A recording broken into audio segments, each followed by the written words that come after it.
ingliz tilini o'rganish uchun birinchi bo'lib alifboni o'rganish kerak. Alifboni o'rganish uchun alifboni o'rganishingiz shart emas. Bu xuddi o'zbek tiliga o'xshab ketadi. Ingliz tilida ham harflarda undosh harf bor, unli harf bor. Undosh harflar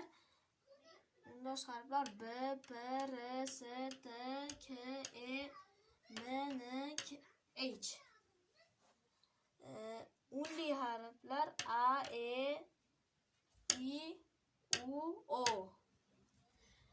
Mana shularni yodlab olsangiz, yodlab olib turib, keyin mana bularni ham yodlashingiz kerak. Mana bu C degan harf bor. Ingliz alifbosida C degan harf bor. Bu ikkita ma'noni beradi.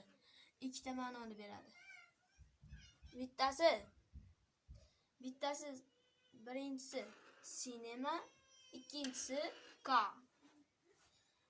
Ikkita ma'noda. S, K.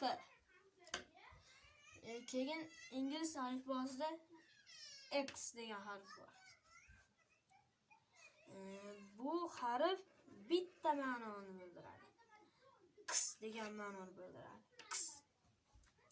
X o'zi xolos. Box. Qaytaring. Box.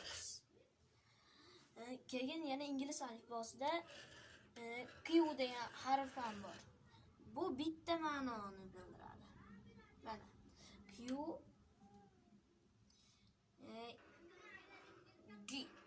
Guit.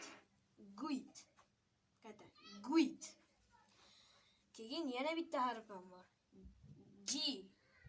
O'zi bu ingliz alifbosida G degan harf, lekin bu ikkita ma'noni bildiradi. Birinchisi glass, ikkinchisi get.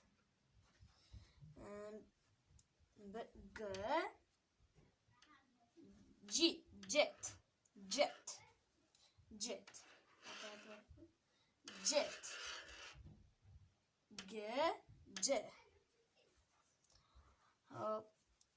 Mana shu birinchi darsimiz bo'ladi. Keyingi darslarda ko'rishguncha xayr.